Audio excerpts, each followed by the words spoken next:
Good morning trader. Stop loss centre में आप लोगों का स्वागत है। मैं Somvir Singh Chahar stop loss centre में आप लोगों का फिर से स्वागत करता हूं। हम चलते हैं एक बार थोड़ा सा रिव्यू कर लेते हैं कल का, और फिर हम बात करते हैं आज के बारे में।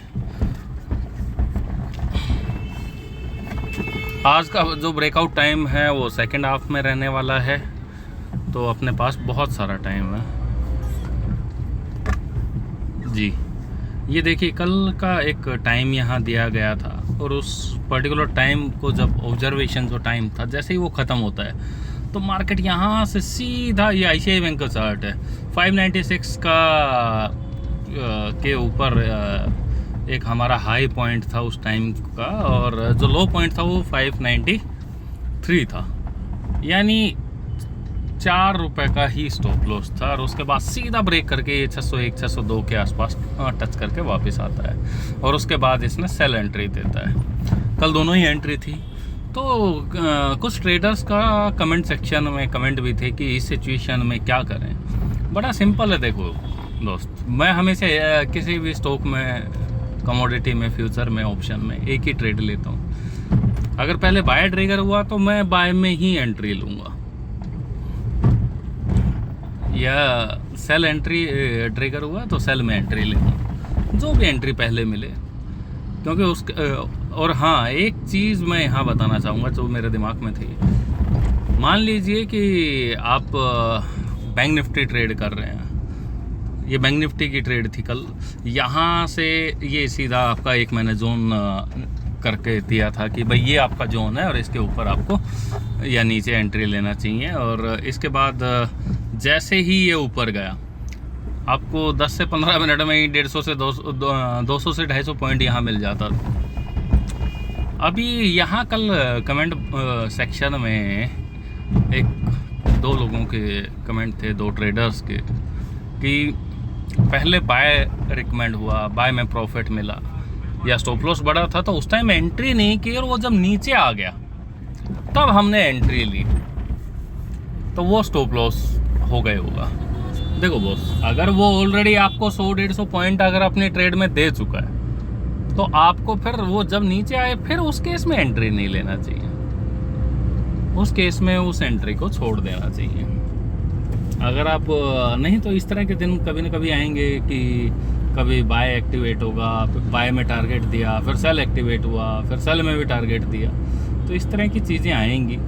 इन चीज़ों से बचने के लिए बड़ा अच्छा है कि आप अपना रूल बनाएं कि नहीं जी, जो पॉइंट है उस पॉइंट पे ख़रीदें। हाँ, 10-5 पॉइंट ऊपर नीचे एक बार पॉइंट ट्रिगर हुआ, फिर बैंक निफ्टी 30-40 पॉइंट अप गया, यानी 100 पॉइंट अगर वो टच करके वापस आ रहा है तो यानी उसने अपना टारगेट दे चुका है वो। अब उसके बाद में जब वो नीचे वापस आएगा तो उस टाइम एंट्री करना समझदारी नहीं है। हाँ, 20-30 पॉइंट ऊपर गया एक स्पाइक के साथ, फिर वो नीचे आ रहा है, आपकी रेंज के अंदर आ रहा है, उस टाइम आप एंट्री ले सकते हैं। वो एक अच्छी समझदारी वाली बात है। अदरवाइज़ तो आप सेम टाइम पे एंट्री लीजिए जी। अभी हम बात करेंगे हम आज के सेशन की। जो आज का जो सेशन है, इसमें जो ऑब्जर्वेशन टाइम रहने वाला है वो 11:30 से 12:30 के बीच में रहने वाला है। एक्सपायरी भी है, ध्यान से आप इसको ट्रेड करेंगे। जो नए ट्रेडर जुड़े हैं, मैं उनको एक चीज़ मैं बता देता हूँ कि डेली बेसिस पे हम एक ऑब्जर्वेशन टाइम जो कि बेस्ड होता है प्लैनेटरी एक्शन के और बेस्ड होता है नंबर्स के, और जो फाइनेंशियल एस्ट्रोलॉजी है, ये तीनों पैरामीटर उसके साथ मैप किए जाते हैं। अगर हम देखेंगे तो आज एक सबसे पहले एक ऑब्जर्वेशन टाइम निकलता है कि मार्केट का सेंटिमेंट है क्या, किस तरह का मार्केट में क्या रिएक्शन है। तो हम पहले जैसे जो मैंने टाइम बताया उस टाइम को ऑब्जर्व करो।